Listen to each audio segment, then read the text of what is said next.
Isak asked to move from Newcastle United. He was requested to leave. He said he doesn't want to play for the club anymore.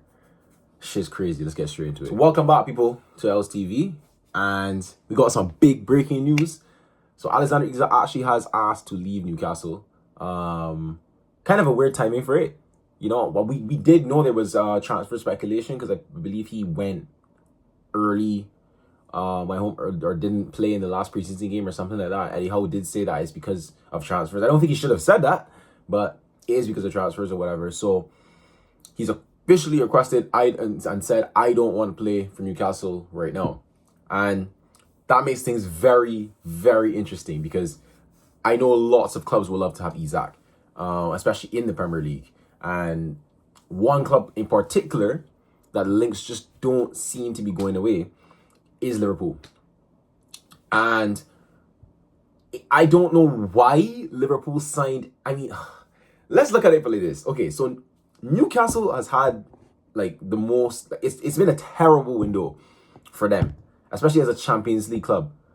You go again Champions League and you try and get a new striker, and then Liverpool take that striker, and then also take your main striker, and then you go in for Mbeumo, and then you end up not getting Mbeumo because we got him. Sucks for you guys. And then you get Alanga, which is not bad, by the way. Alanga's a good signing, but you're losing all your targets to all these other clubs, and you're in the Champions League, and your main striker wants to leave, and it seems like that said main striker Isak wants to go to Liverpool. Now, I don't understand what it's mad. Like, what are they signing Ekitike as a backup to Isak? Is that what's going on here? Like, I genuinely don't understand. Like, why did you sign Ekitike and then get Isak or they're going in for Isak? Because there are rumors that they're gonna put in a world record bid for Isak. And how I look at it is, if Isak literally says I want to leave, it feels like he knows something. It feels like he has an agreement with the club, because I don't think you're just gonna ask to leave with no surety. That makes no sense. Because Liverpool just signed Ekitike. Sorry, Liverpool just signed Ekitike. Arsenal just signed Gyökeres. Man City have Haaland. You know that Chelsea have just signed João Pedro and Delap. You know what I'm saying? Spurs are not going to sign you. You're not going to want to go to Spurs. I mean, hey, he might go to Spurs. Spurs might just say, hey, 120 million right now, Champions League football, come and be our main striker.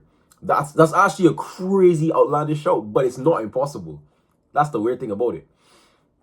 Now, I would love for my club to be in this race, like Manchester United. I think bringing in Isak now would be the best thing ever. That would be the statement signing. But I don't think we have the money for that, and we don't play Champions League football. You know what I'm saying? We're not as attractive as the other clubs. If we won the Europa League and got Champions League, I think we could have definitely tested the waters. I didn't say definitely get him, but definitely test the waters and put in a bid or something, because there are rumors that we had actually gone for a late approach for Ekitike before he went to Liverpool. So if we have the money to go for an approach for Ekitike, who's to say we can't go for Isak now? Especially, Rashford's off the books, because apparently he wants 300k a week as well. And he's not going to get that at Newcastle. So Rashford's off the books. If we can, sell Sancho or Anthony or Garnacho, we need to get those sales going. I believe if we sell all those players, we can, we could have maybe put in something, but I don't think that's going to happen either. So his most likely destination is Liverpool. And if Liverpool actually get Isak, it's over. I think it's over for the league next season. Like, yes, the title race will be great. I don't think that they're going to go and get 120 points and win every single game and only lose like one. But they're going to win the league. If you get Isak, Ekitike, Frimpong, Wirtz, Kirkez, and then they're looking to sign another center back as well. Wirtz, 115 million. Isak, 120 million. Ekitike, 79 million. Frimpong, 35 million. Kirkez, 40 million. And they said about their link with Mark Gay. He's going to be like 40 million as well. That is like almost 400 million in transfer fees. And you can't not win the league with that. You can't spend 400 million in one summer almost and not win the league. That's why I think that if Liverpool were to sign Isak, they're gonna win the league. That I have to put in my mind that they're gonna win the league. If they don't, that would be great. I'm not gonna sit here and be like, oh, this. Oh, I'm gonna be happy. I'm gonna be a happy man as a Manchester United fan. I want to see Liverpool crumble, but it's mad. It's mad that they signed him, bro. Like, but I don't know where he fits. Like, why would you spend 79 million on Yakatiki to then get Isak? Like right after. Like, I understand the unfortunate passing of Diogo Jota. Just to say, put respect there. I love Jota, by the way. I love him. Bless his heart forever. But you have that space. So you have that space in the squad now, and then so I guess I understand in that light. And then maybe Darwin Núñez is leaving, but other than those Napoli links, they went and signed Luca from Udinese. So I don't think they're gonna sign Darwin Núñez anymore. So where is Núñez gonna go? Where is Núñez gonna play? Another factor, and this is actually Luis Diaz. Luis Diaz is very, very heavily linked to Bayern. And Bayern are apparently going to send in another bid. So, if that's the case, I just think that Bayern are going to bid for Luis Diaz. It's probably going to be accepted, and then Liverpool are going to bid for Isak. So, are they playing Isak on the left? Because he can play there. Crazily enough, Isak can play on the left. Like, he's like Gakpo. Where Gakpo can play on the left, he can play up front. But he's just way better up front, obviously. He's way better than Gakpo as a player. But, you know what I'm saying? They both have that versatility to play both positions. So, if you're going to start Isak and Ekitike and Salah with Wirtz, McAllister, and Gravenberch, and then those two wing backs, I don't know what to say. I don't know what to say. Like, that is unbelievable. That is genuinely unbelievable. And then you have depth. You can even just take off Ekitike, put Isak out there, and put Gakpo on. It's mad. It's mad out here. Like, it's a mad team. So I refuse to believe this is happening. Liverpool cannot sign Isak. Please, it cannot happen.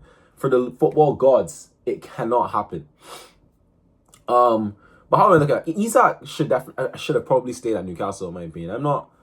I'm not really sure, like, why. Like, I understand the big club thing, that kind of thing, and you want to go and show your name and whatever, but you're in the Champions League. You're in the Champions League for Newcastle, again, by the way. And why not go and just have an amazing last season in the Champions League, score all of those goals? You're going to get a big move next summer anyway. Even if you don't make Champions League next season again with Newcastle, you're going to get a big move. You have 1 year left on your contract. You're going to get the move you desire.